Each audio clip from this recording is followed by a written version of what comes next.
Hello, everybody. Good night. Welcome to my Instagram. Maybe you're coming in for the first time. My name is Fernanda Zapparoli. I'm married and I have a beautiful boy. He's almost 2. His name is Giuseppe. And I was raised up in the United States since I was 1 year old. But now I live in Brazil. And I'm very excited and happy because today we're going to talk to a great friend of my family, Evan Lemon and Lemoine, yeah. And I'm really excited because we met 7 years ago in a big congress for young adults, and he was preaching in English and I was translating in Portuguese. And he is a man of God, very wise, very wise and funny. I don't know if he's going to be funny here, but he's really funny. And he became this great, great friend. And he's married, has 2 children, beautiful girls. And here we are to talk to you. Welcome, everybody. Welcome. I'm seeing a lot of people. Welcome. I'm very happy that you're here. I'm going to search if Evan is already here. Let's look. My husband's going to help me. Amor Máximo. Let's see. He was already ready. He was sending me some text saying, I'm ready. I know. And I said, I know you're American. Oh, he's here. There you go. Here. Call him.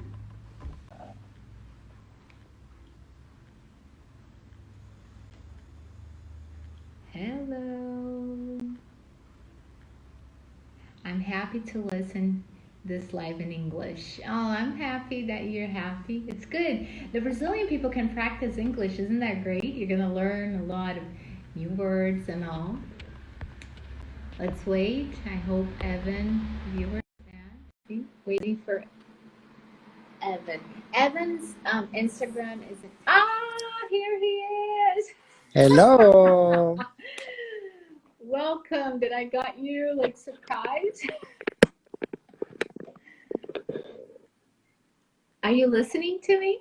I am. Can you hear me? Great. Yes, great. Welcome to my Instagram. Thanks for the invitation. It's really, I was talking a little bit about you, how we met and all before I called you. But I was listening to you. Oh, you were? Yeah, I've been here the whole time. Oh, I know you're North American. You're very punctual. That's great. That's a virtue. Evan Lemon, if you don't know, he's a specialist in theology of the body of St. John Paul the Great. And he's very wise to talk about this. It's a very big subject.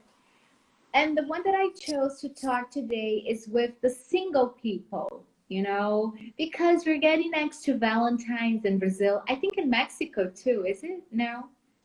No, I'd already passed. No, Valentine's Day is February 14th. Like in the United States. Okay. Yeah. In Brazil, it's July the 12th. Ooh. Yeah, so that's why I'm starting to do this, so I can help some of my followers that are waiting in God, so they can have a good experience during this time. I'm going to wait a moment here.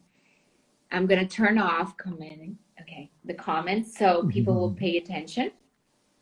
And I'm welcoming also a Brazilian who doesn't speak English, and they're here because they reminded you that you were preaching. They're excited.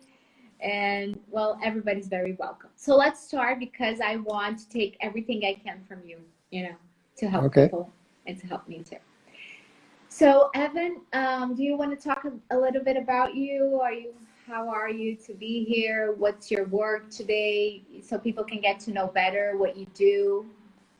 My wife and I founded the institute, the Amor Máximo Institute, and we both studied at the Theology of the Body Institute in Philadelphia, and I'm now a faculty member. So I'm now one of the speakers on the team with the Theology of the Body Institute, but I do it in Spanish. So I'm like the only Spanish speaker / professor of the Theology of the Body Institute for the certification program. And we also have our own certification program, but in Spanish for the Amar al Máximo Institute. And slowly the two institutes are kind of coming together, which is the Theology of the Body Institute and the Amar al Máximo Institute. And we talk about the theology of the body, which is John Paul the Great's view on human love and human sexuality. And it's something that we do full time as a couple. So we're constantly, well, we're not traveling right now, but we normally travel a lot. We have two daughters, and now we're doing pretty much everything online. So we've, since August, thanks be to God, we had already opened up our online platform. So we have 5 courses uploaded on the online platform. There's 30 hours each. Wow. But if you want something a little bit shorter, a little bit like smaller, bite size, we have like 3-minute long videos. We have 1 hour long talks. We also have little workshops, like 6-hour workshops on our website, on the amaralmaximo.com website. So we're in the social networks, and we're all over trying to get the message out there and trying to help people to grow in love and be happy. That's great. And especially for Brazilian who doesn't speak in English, they can search because it's in Spanish and it's easier for us to understand. So Yeah. I know that whoever is here, go find amaralmaximo.com. Okay. I'm going to go to the first question.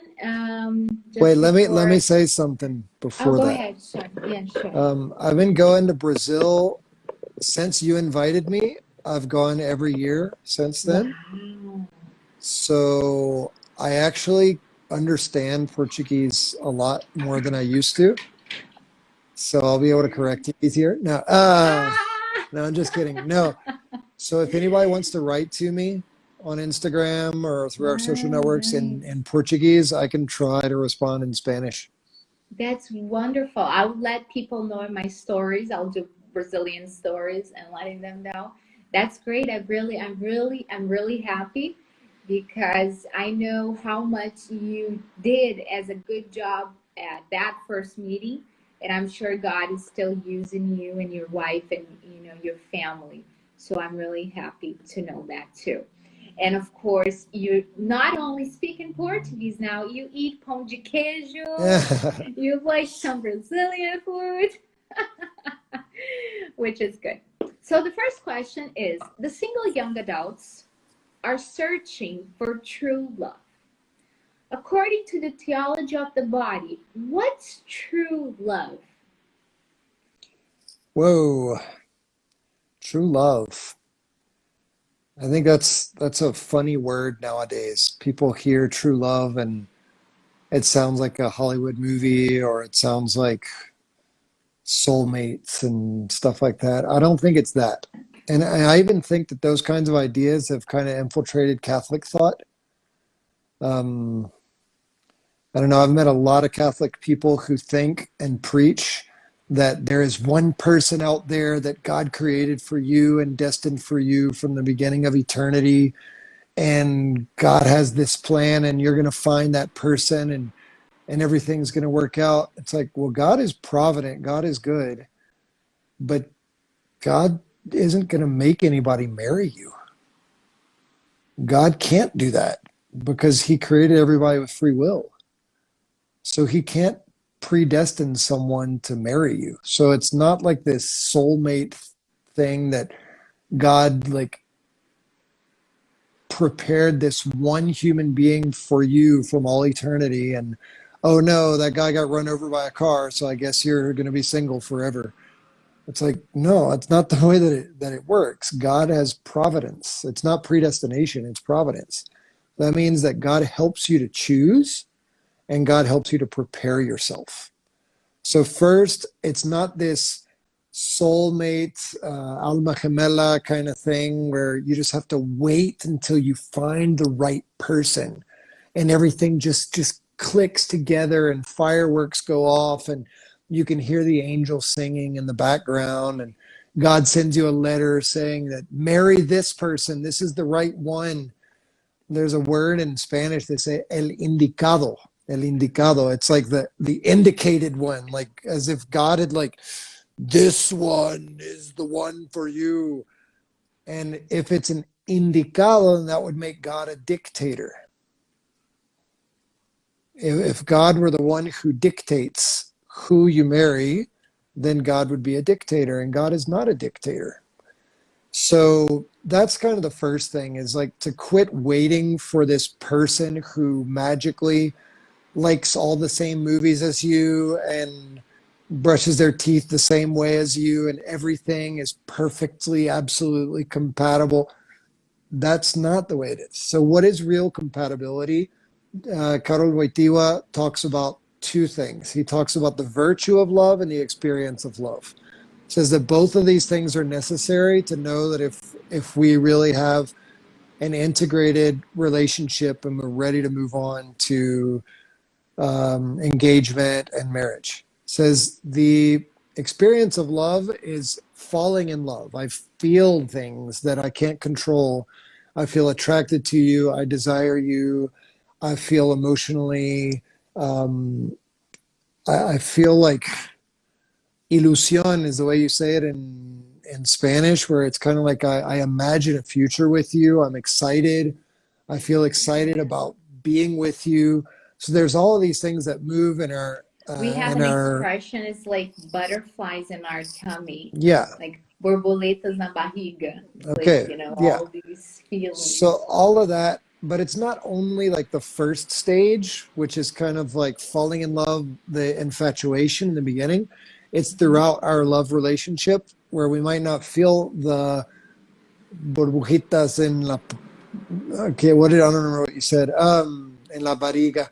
The butterflies in the tummy. Yeah, the butterflies in your stomach. It's not always like that, but there is an experience of love, which is the enjoyable part. It's the taste. He even calls it the taste of love. The taste of the joy of having you in my presence and of seeing your smile, seeing your eyes, seeing your face, feeling your hand in mine, the feeling that we share together, which is called simpatía. It's a sympathetic connection. So that's all the experience of love, and that needs to be there. If love were only sacrifice and self-giving, then we might as well just get married with the person we like the least as an act of Christian charity. Just to be really nice to that person that we can't stand, we should marry them and carry the cross. No, that's not the way it is. Love is not only self-giving. Love is also an experience. It's an enjoyment. Okay, so it should be both. Christ even loves us that way. Christ enjoys us that way. But the other part of it that's really important is the virtue. So what's the base of that virtue is seeking the greatest good of the other person. I want what is best for you. I want your integral good as a human being.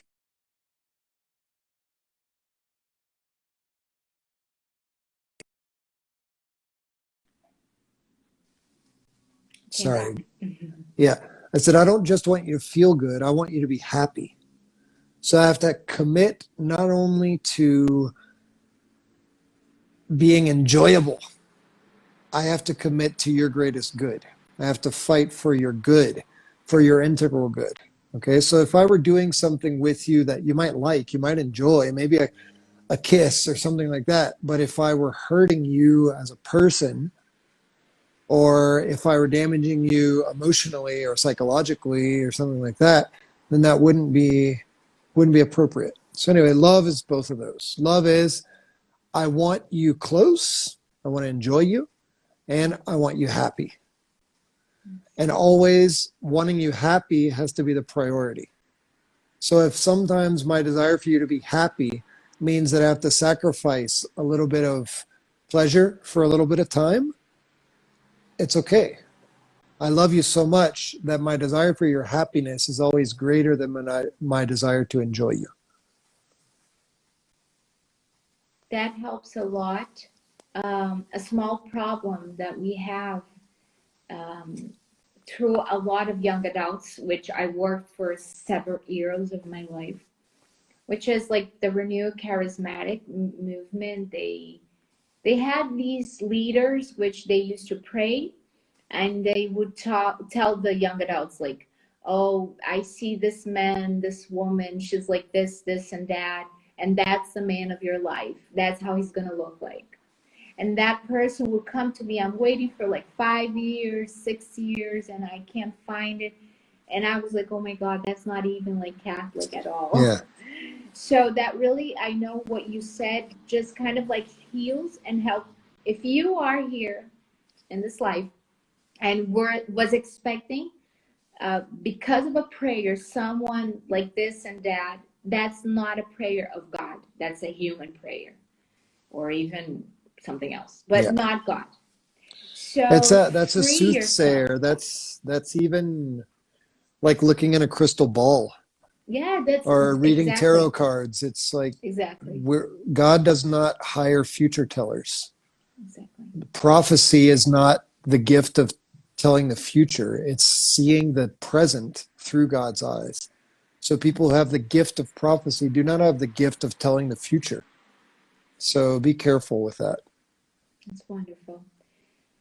Evan, how should the single people spend their time while they are waiting for true love? It's a time of their lives, and there's even a music, time of your life. Well, how do they should spend, like what should they read, do, work, what can you say? Yeah, I would definitely say that the word waiting is not the best attitude for this time. It's not about waiting. It's about preparing.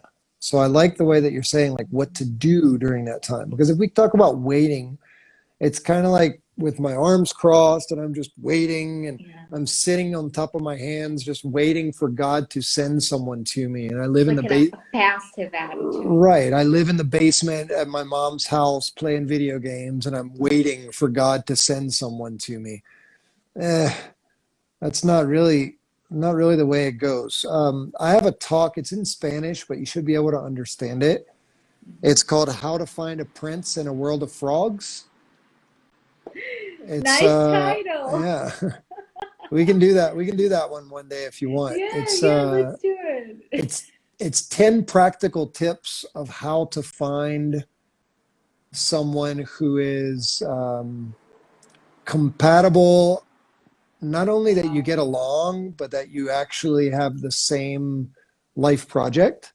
Yeah. Because there are three kinds of compatibility. One is have a compatible personality, like we actually like each other, we're attracted to each other, we enjoy spending time together, we want to join our lives together. That's the first one. Mm-hmm. The second one is the compatibility of values. Mm-hmm. So it's kind of like your ideology, your priorities, your values, things that are like your religion. And the third one is life project. Okay. You don't have to have the same one, but you have to have a compatible one. Like if one of them wants to be one of the Sisters of Charity in India and the other one wants to be a rock star in the United States, traveling full time, then they might need to go their separate ways. But anyway, let's do our next live on that. What do you think? Okay. How many lives do you want to do? You already want to do one on chastity? Yes, that's what I'm going to tell you. Evan, now that I found you, I was looking for your Instagram. Now we're going to do a lot of lives. Guilherme and you and I, we can even do one. You, your wife, me, and Guilherme. That would be awesome. Yeah, we're going to do a lot of Fernanda's really good. Oh, it's really... she has the same name. Evan's wife's name is Fernanda. Well, okay, so we got that. Next. Okay, yeah. So the question is what to do. What to do. I mean, I'm not going to say the whole talk. Then how to prepare. But how to prepare. I would say the best advice that I could give is to be what you want to find. Wow. I like that. So like if you want a guy who has a solid prayer life and goes to mass every day, then start praying, start going to mass every day. If you want somebody who has cause and has a purpose in their life, then get yourself a cause and get yourself purpose. Because otherwise, if you want somebody who's a virgin, who's responsible, who fights for chastity, who has God in the center of their life, they have a strong prayer life, they work hard, they have a purpose, they're a good family, you need to do all that. Because if you don't do all that, if you don't become that, you might meet that person and he's going to turn around and walk away. Because he's not going to like you. It's going to be like, why would I want to be with somebody who I have nothing in common with? You're like, but I like all those same things. Yeah, but you don't live it. Now, the other cool thing about living it is that means that you're going to end up living activities and being in other groups of people who do the same thing.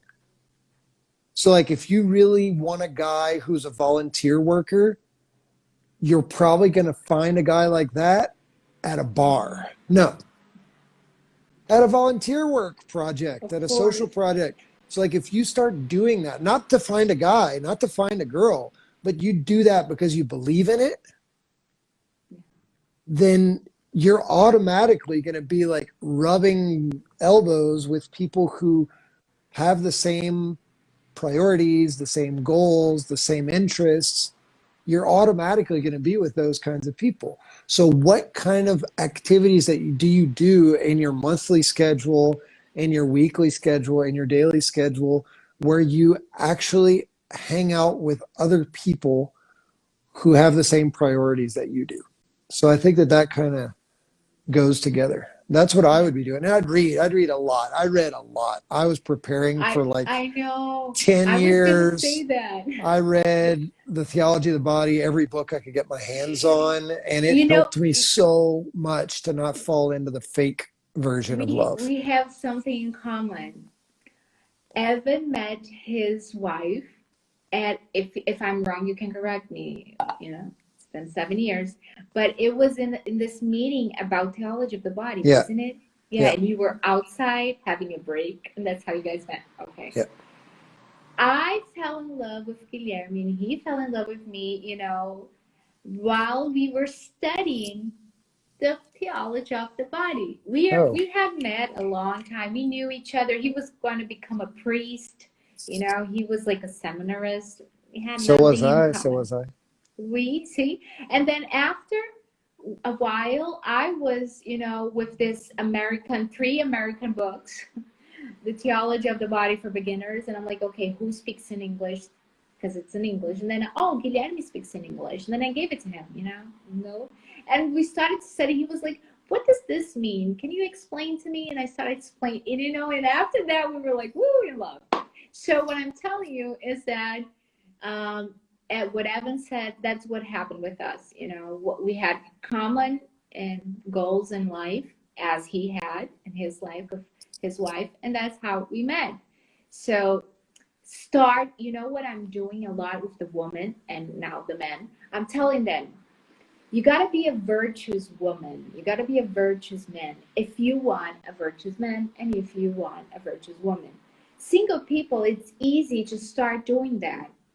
Because now that you're married, okay, I chose this man that is this and this and this and this. It's harder. It's not impossible, but it's harder. You're going to have a lot of virtue love to sacrifice. You're single, you start right, it's going to go right. So start being virtue, start being a woman of God, a man of God, to find that other person. That's what I want to add. Yeah. The third question, according to the theology of the body, why should single people live chastity? I know chastity is very extensive. We're going to talk about that in another life, just one life about chastity. Because chastity is not just for single people.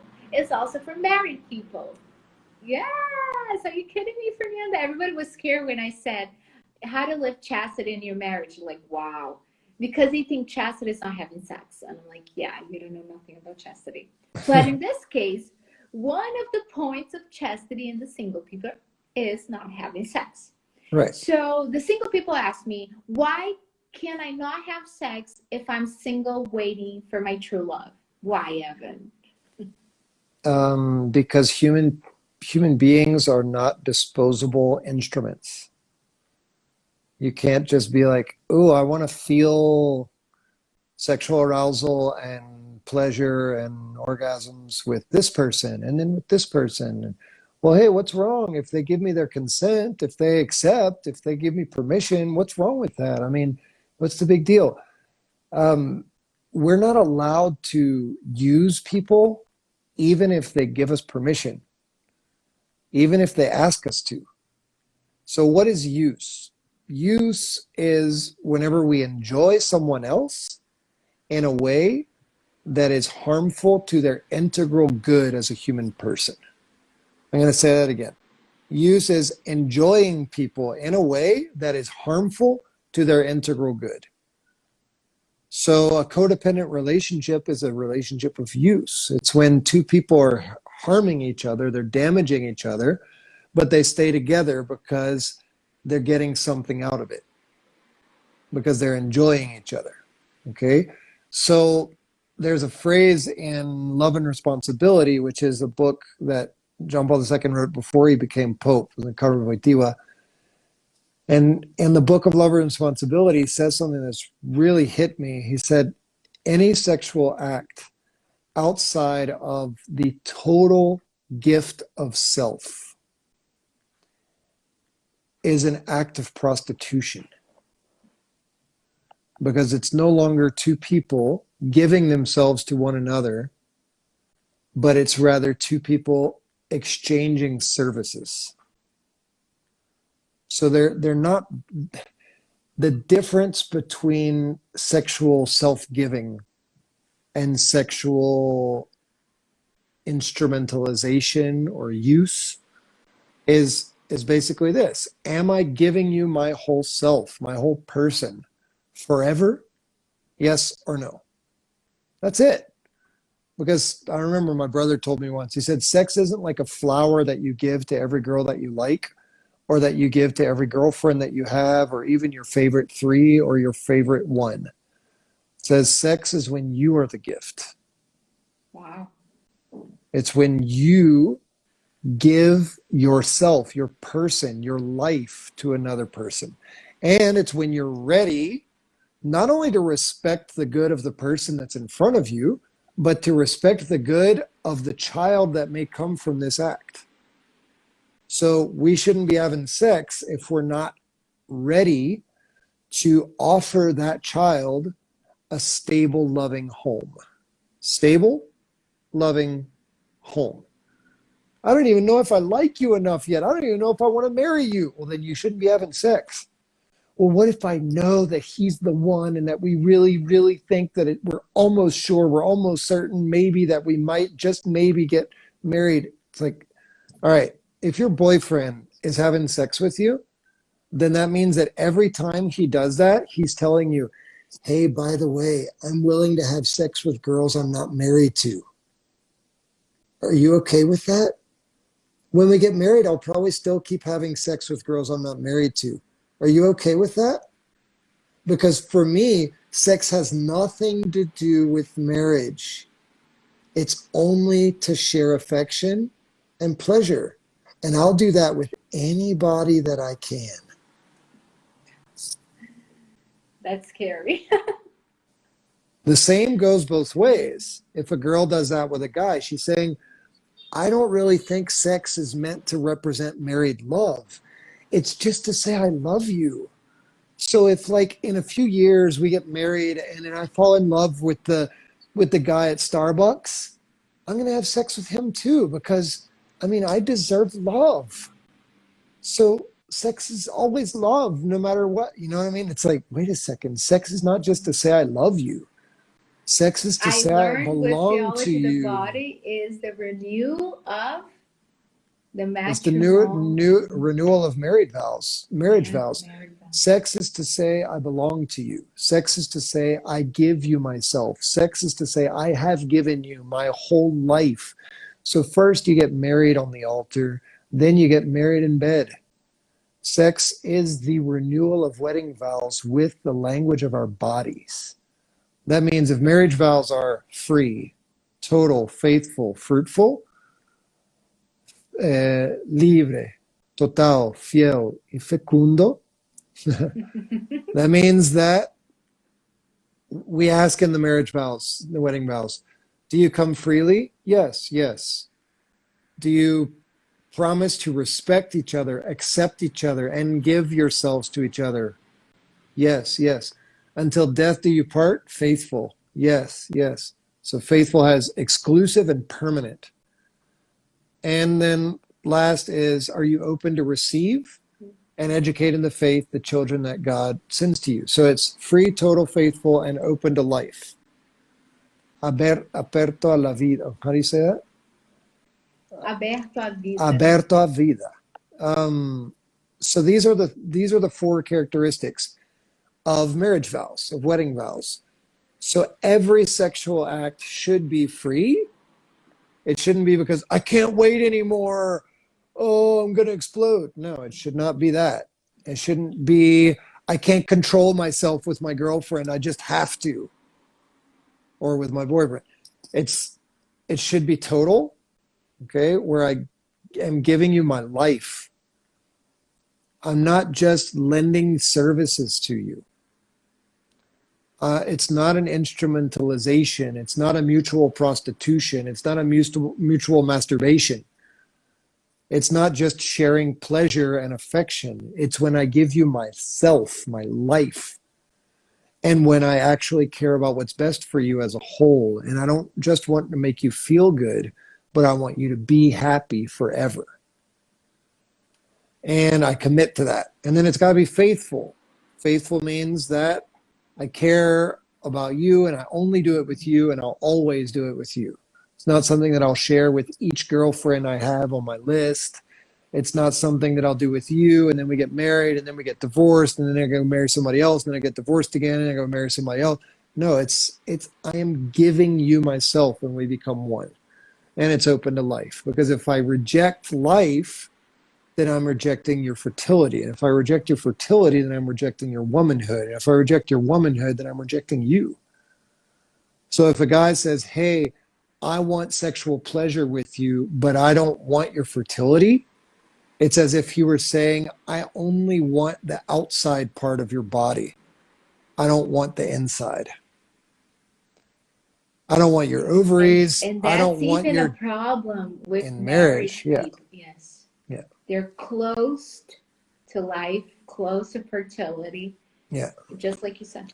Yeah, and it doesn't mean you have to have like 1,000 kids. It just means that you're not supposed to sterilize people.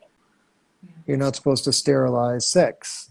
You can learn using modern science and your brain. You can learn to know when your wife is fertile and when she's not. Yes. And it really isn't difficult. Yeah. She doesn't I have talk a lot about the method of Billings. I don't know if you know it. It's Yeah, I do. Yeah. Yeah. Yeah. So anyway, these are the things. So you should never like reduce a person to the level of a disposable instrument. We have to understand that the person is meant to be a spouse, not a thing, but a gift. And as a gift, then I respect my girlfriend that she is a gift for someone. But I don't know if she's my gift yet. And I don't know if I'm her gift yet. Until the day that we give ourselves to each other on the altar, now we know I am your gift. You are my gift. Now we can express that gift through sexual intercourse, through the conjugal act. Wow. And that reminds me something that it's very common now. People are being used as an object. You know, it's very common, and especially in United States, it was really common more than in Brazil, but now in Brazil it's like this new time in which before they get married, the couple, they decide to live together. So, it's a roommate. That's very common in the United States.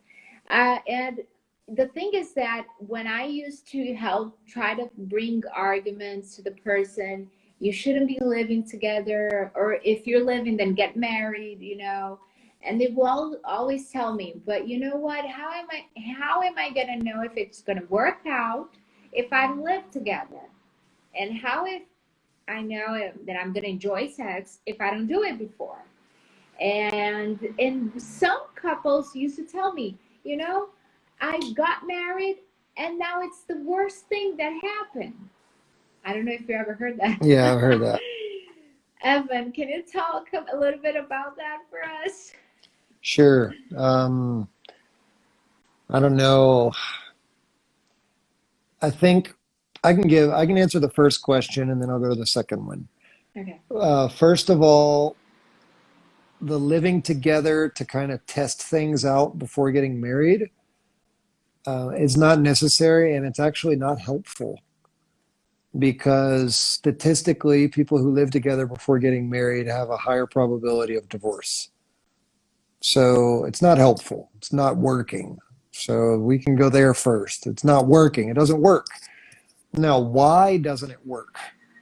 Because let's just imagine in a dating relationship, we don't have to imagine this. This is the reality. In a dating relationship, if you live a healthy dating relationship, that should give you the opportunity to learn everything you need to know in order to make a decision, a prudent, solid decision to marry someone.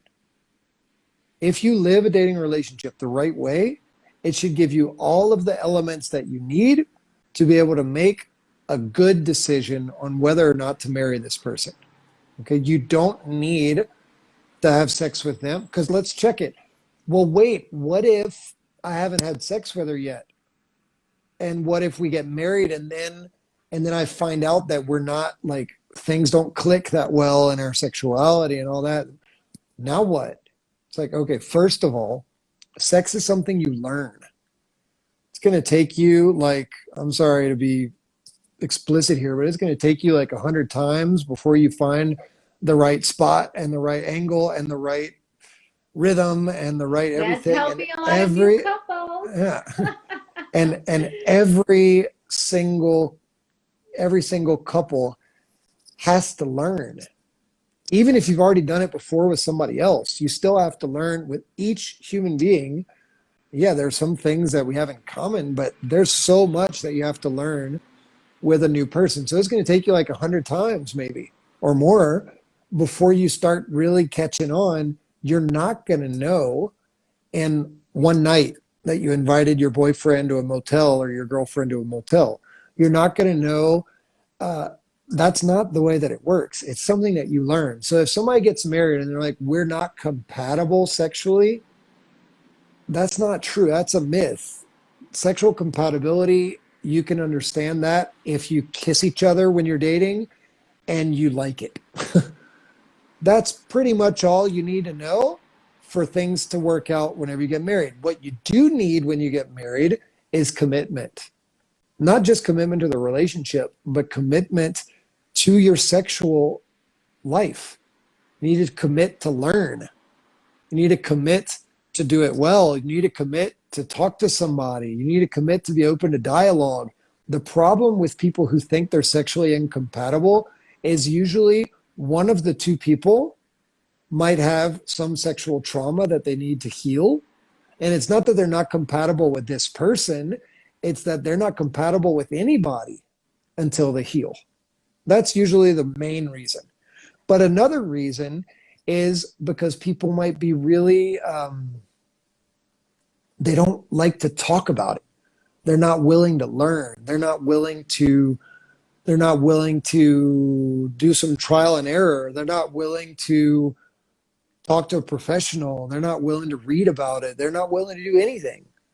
So they're like, well, things aren't working out. Well, of course they're not working out. If you're trying to dance the tango on your honeymoon and you've never had tango lessons, it's going to be horrible. I'd love to see that on YouTube. I'd love to see new married couples trying to dance the tango for the first time. I'm sorry, that it's not going to happen. You got to learn. And some people are like, no, it should just happen. It's like, no, it doesn't just happen. That's Hollywood movie. Yeah. You got to learn. So guys need to get rid of pornography. Guys need to drop pornography because guys come into marriage with a pornographic mind and they're expecting for things to be like that. And it's not real. Okay. And also guys are addicted to this, and they want to use their wife as like interactive pornography. They want to manipulate her body and flip her and throw her up in the air, and they want to treat her like a rag doll, that like a toy that can be played with and switched and positioned, and they're not loving her. They don't want to be with her. They want something from her. So they're using her as an instrument.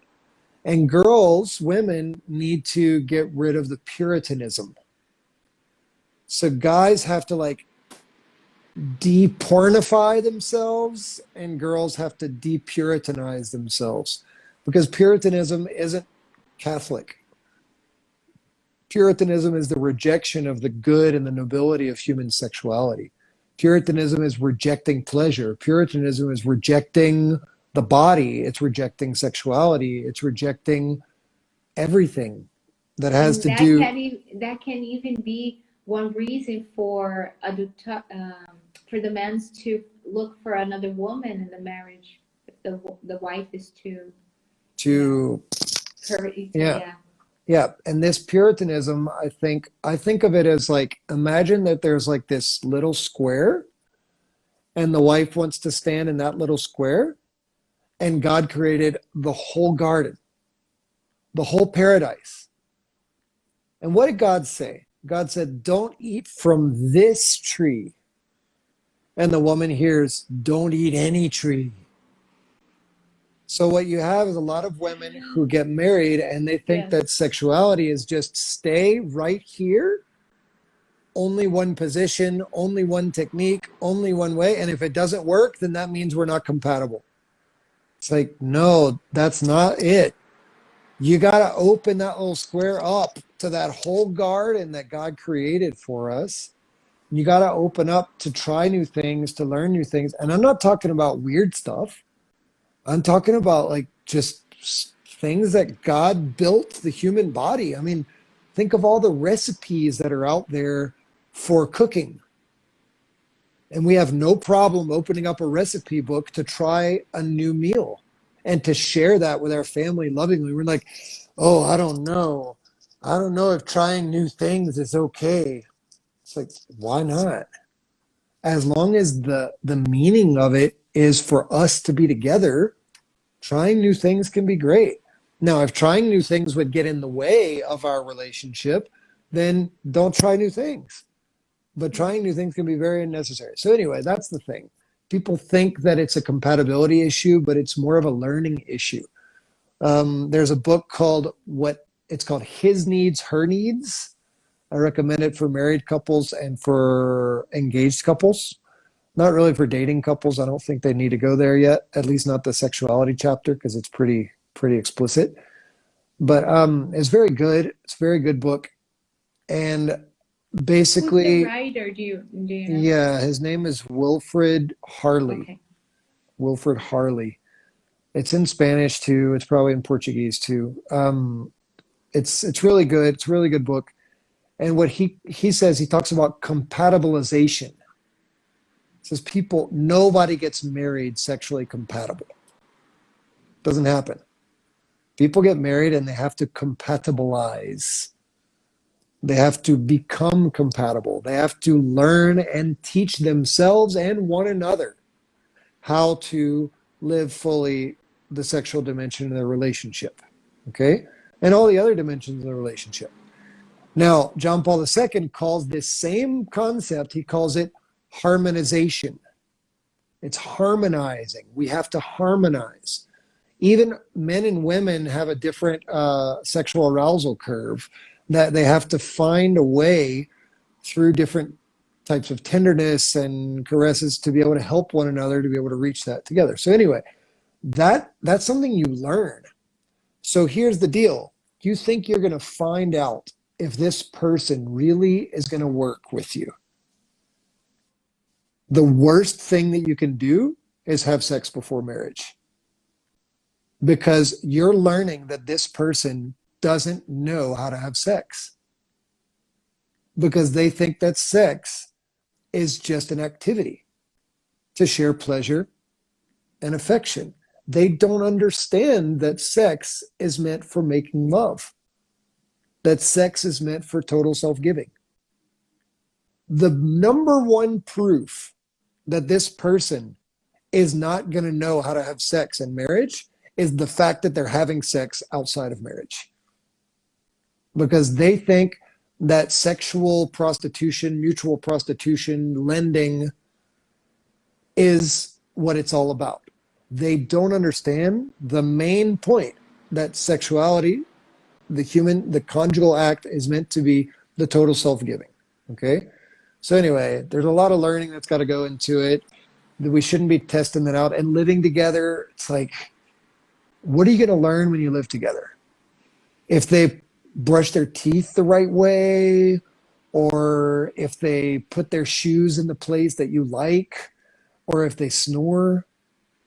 Now, I understand those things can be annoying, and the first year of marriage can be a transition period where you learn to accept a lot of things from the other person that you didn't know about. But I doubt any of those things will be a deal breaker. Like if you get married and you see your wife brushing her teeth and you're like, oh man, I got to get a divorce, something is wrong with you. Like if there's a new deal breaker there because their feet smell, then the problem is not that you didn't live together before. The problem is that you don't actually love this person.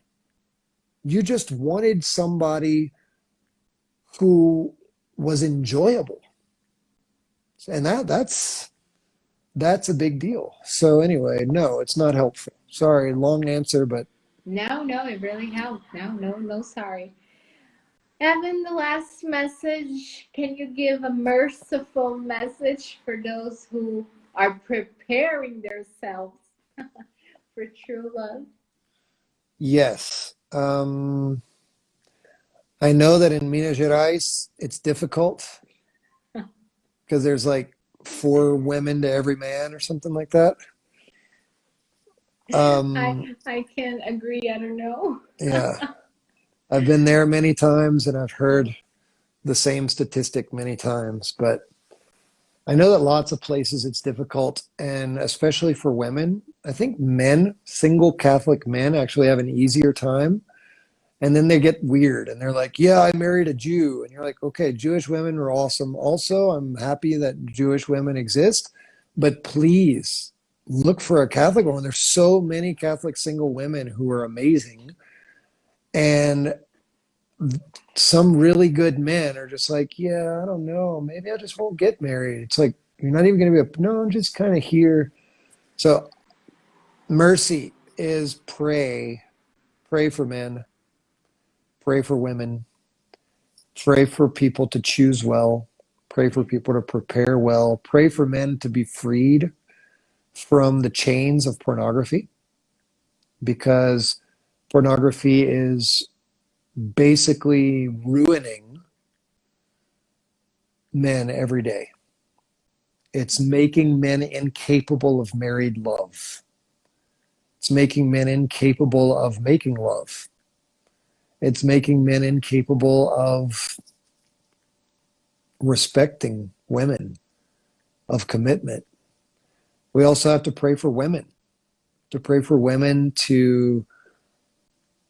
go a little bit deeper, to work more on themselves, to stop looking outside for their approval and for their value. We need to pray for women to stop being generic. I think sometimes women forget to build their own identity, to discern their own mission, their own personality, to develop that, to grow, to know what they want, and to have a mature life plan. I think sometimes women and men, they're just kind of like, hey, they go to their first like boyfriend or girlfriend and they're like, hey, I don't have a personality. Can you lend me yours? No. Yeah. And it ends up being like this weird chameleon kind of thing where you just kind of stick to your new date and act like you're someone that you aren't. So there's not like a solid identity, personality, and that's not attractive. Not attractive. And women also have to avoid being desperate. They can't drive around with the wedding dress in their trunk, just waiting for the guy and being There's like, a "Hey, movie about that. you want to get married? You want to get married? You want to get married? You want to get married?" Because then the guy knows that she doesn't care about him. She just wants a means to an end. She wants marriage. She doesn't want him. So guys can see that. Guys can smell that a mile away. So they're and the romanticism, the idealism. Women also tend to create this idea of the perfect man, and so they'll have like really amazing men around them, and they're like, "I just can't find a good man." And I'm like, "What about your best friend who's been hanging around you day and night and has asked you out?" "Oh, I don't know. I'm not sure." Yeah. It's like I'm a guy and I can even tell that your friend is cute. I mean, he's good looking. He's an awesome person. I don't know. I don't know. It's just like something. It's like missing. Guys don't feel that. Guys don't experience that. Guys are like, "I'll give you a chance." I believe that love is something that, yeah, we need like some basics. I need to feel attracted to you and everything. But the rest of it, we build that. Yes. And I think a lot of women are expecting it to already be there Exactly. before the relationship starts. So that's why they like don't find anybody, because they're like, "But I can't find a Happy Meal." It's like, it's not McDonald's. You're not going to find everything already the way that you want it. You got to find like what John Paul II would call the prime material, the materia prima. Yeah. Like if you're going to make a statue out of marble, you need the marble. Okay, you got to have like some basic attraction and good stuff there. But the rest of that, you can build that. Exactly. Even the beauty comes. Yeah. It's really it's funny, but the boy becomes even beautiful after they're been together. All right, I'll ask you a question. How many times have you heard girls watching a movie saying like, "Oh, that guy's not even cute. I don't even like him." They're watching a movie. And at the end of the movie, they're like, "Oh, he's gorgeous." Why did that happen? Because they got to know him. They got to know him. They fell in love with a person. Yes. And they're not just looking at his lips and so you fall in love with a person. So I think that a lot of that needs to happen. We need to read.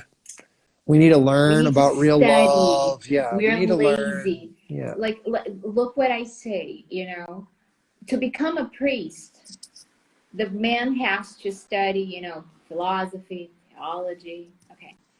To get married, we don't want to study. We need to study about manhood, womanhood, about children, education on, single time. When you're having a relationship, you don't go to marriage not knowing anything. That's I'm sorry, that's really stupid. We need to learn how to study, what to study, need to ask help. I've been saying that, over and over, and some people might be, "Oh, there comes Fernanda again," but it's true. We need to study. Why? Because when you study, you become a better person, and your eyes kind of like open to see reality. You get out of Hollywood, out of movies and perfect guys, and you look around reality. That's Yeah, and I actually think that Hollywood presents really bad guys. Like pretty much everybody in Hollywood like wants to have sex with you on the first date, and that's supposed to be like loving, and that's beautiful.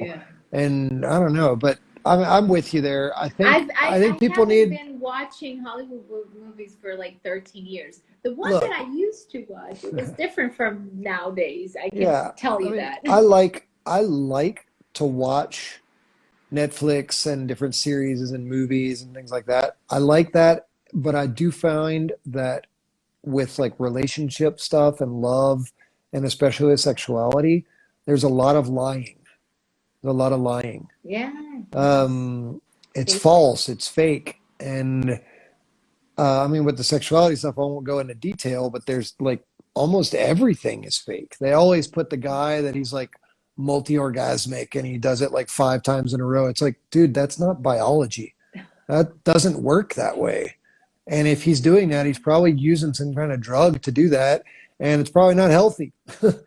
So, I mean, there's so much fake stuff, and the same with relationships where they'll like paint it in a way that you're like, oh, that's so sweet. You're like, that is like the worst codependent relationship I've ever seen. And they're selling it as if this were like the real thing. So I don't know, I really recommend the book Love and Responsibility. It's Yeah. pretty philosophical, but if you want like an You want to easier study? version. Oh, hey, I put together an English course on this that's like an hour and a half long. It's called Love is Love. Love is love. It's called Love is Love. And where do It's you find on it? our webpage. It's amaralmaximo.com/shop. Shop. Okay. SHOP. Shop. Yeah, shop. So it's like the tienda, I don't know, it's the electronic shop where people can buy stuff. I just recorded that 2 weeks ago, and Wow, that's great. it's really good, and it doesn't talk about God. I mean, I love talking about God, but this is from a universal point of view, just Great. understanding the value of the human person and what sexuality and love is based on just the dignity of the human I'm person. going to put your website and your contact again on my stories. There's a lot of people asking how can they talk to you. Okay. So I'll do that after on my stories too. Because I have this, you can, push up and then they go directly to the website. That's better and easier. Can I say something before you hang up? Sure. Before you go? Sure. If you're wanting anything in English, pretty much the only social media that I use in English is Twitter. And it's the same one that I did with you. Okay. It's the @Evan_TOB, like theology of the body. Yeah. Evan TOB. And that's the only one that I really publish anything in English. But I'm going to tell them to look for Amor al Máximo. Because that's fine. Brazilians and English speakers can talk to you. You will speak both, so I think it's easier. I just mean like as far as like wanting to receive inspirational phrases and content and so Twitter, great. Twitter is a great place to find me there. If and if you want it in Spanish, now I would do one in Instagram in English for you. Oh, all right. You can hook it up to the same one. I'll talk to you about it later. Anyway, okay. What were you going to say? Okay. I want to thank you. First of all, it was really, really, I'm excited because it's like I've seen you after 7 years, it's really nice. It is. That I found you. I don't know why you had such a hard time finding me. We're on like everything. Because I was looking for your Instagram, Evan Lemoine, oh, no. 81, I think. No. Yeah, you don't use that. And then I found Amor al Máximo. Yeah. I'm like, there it is. Guilherme's helping us putting your Twitter. I want to whoever is here, I want to let you know that Evan will be on that Desafio Ser Homem, be an actual man, with Guilherme, my husband. He's going to be with him. He's one of the guests.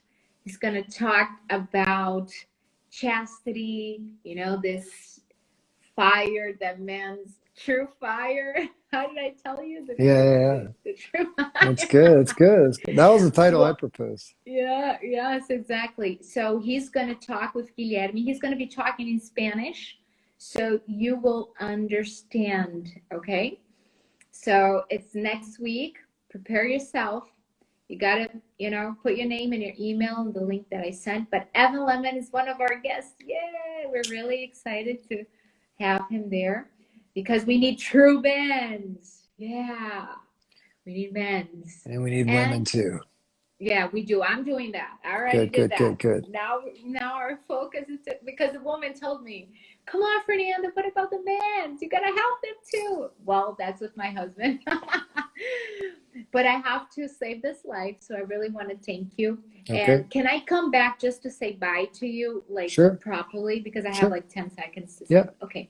Thank you, Evan. Bye bye. you. And we'll be back. Okay. Later.